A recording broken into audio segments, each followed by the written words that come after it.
All right, here we are, another Campfire Chat. This is John Miller. And we have Chip Butler over here today.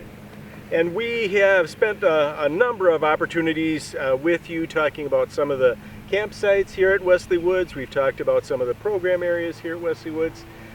Today is a little bit different. We're spending some time at a couple locations that people recognize at camp, and so we wanted to share a little more information about them.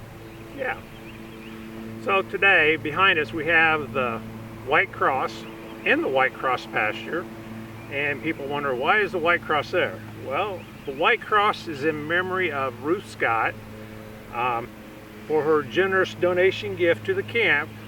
And a little bit about Ruth Scott is she used to live like a mile away from the camp.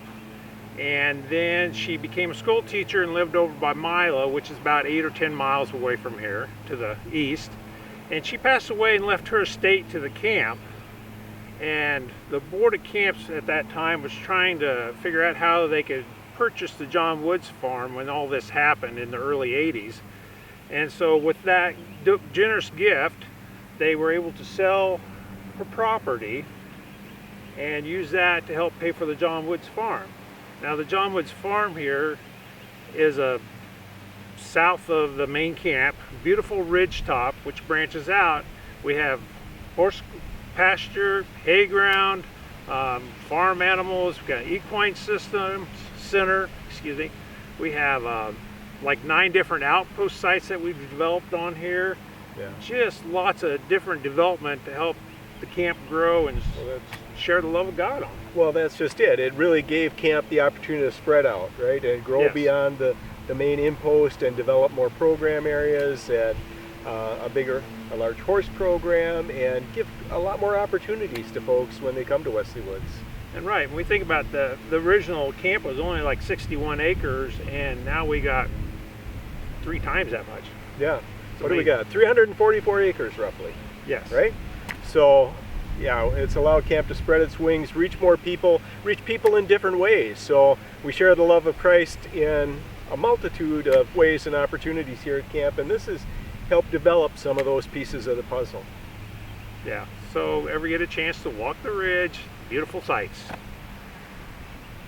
Well, we're gonna step away from White Cross now and take you to one more spot in this video that I'm sure you'll recognize if you're familiar with Wesley Woods Camp, and we'll be right back with you.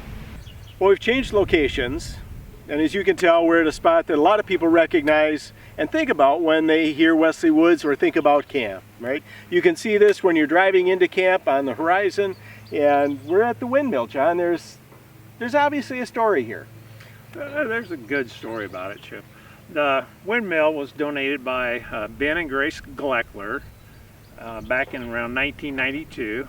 Ben and Grace, when they retired, he worked at the United Methodist Conference Center in Iowa.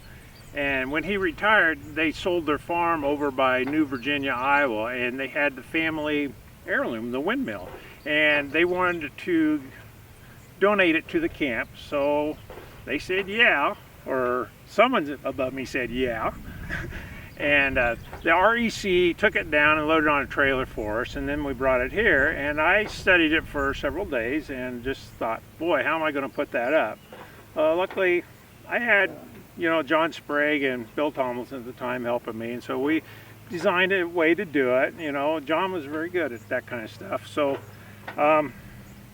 so we set the task out to put it up. So we actually put 2 piers in the ground, and then we just hinged it up, used a long hay barn rope with the tractor, so just kind of and another tractor picking it up. Okay. And me and my physics didn't know exactly where things would match up, but anyway, it worked. It's up there. And after it was all said and done, I'll say, I will never do that again. Hey, which reminds you, Chip, have you ever ate crow? Well, not literally. Well, me neither, but I literally said, I will never put up a windmill again with the tractor that I had. I had the 574, which has a shorter lift. And so in the process of lifting the windmill up, my pole fell out. At the same time, the rope got tight and pulled it up. And I'm like, oh, what would have happened if the pole fell out just a little bit sooner? We don't know, but I know God was watching us on that one. So I said I'd never do that again, and well, about 2 years after we put it up, we had a nice windstorm come through, and it sheared 2 of the bolts off, and the windmill went to the ground. And I thought, oh boy.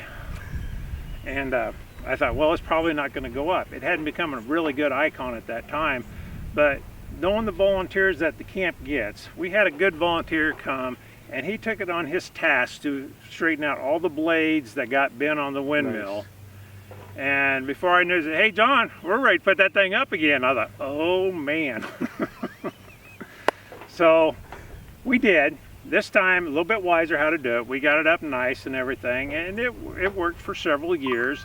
And then as things progressed, the blades that were bent started getting loose and wobbly and started clicking on the post up there. And we were wanting to move the windmill because we had a special project to put below it. And so we took it down this time, and then we bought some used blades and put on it and fixed it so it's working and running nice. It doesn't pump water, but it's a good icon for the camp.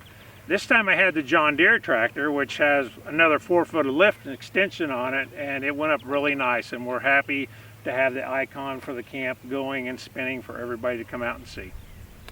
Yeah, I think it's one of those places when you come to visit camp. I know a lot of folks that are watching this. If you come visit camp, a lot of places that people stop and take pictures is at the windmill, right? And we have a lot of senior photos getting taken out here, engagement photos, that kind of thing. It's one of those places that is a touchstone for people, really, when they think of camp. We think of, you know, Sunset Chapel and some of the other locations around camp. You know you're at camp when you're on the ridge and you're at the windmill looking out over God's creation and just enjoying the peace and the serenity and the closeness you feel with God in this place. Yeah, so we want to thank all the people that have donated to the camp, whether it's windmill, their estates, camps. Well, yeah, you know, for camp to keep going, it really takes volunteers to make it happen. Volunteers and people giving of their time, talents, and treasure, right?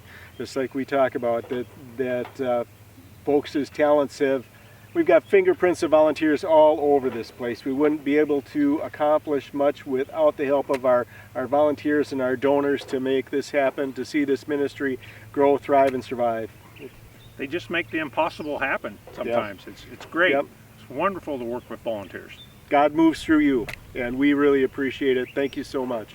Thanks again.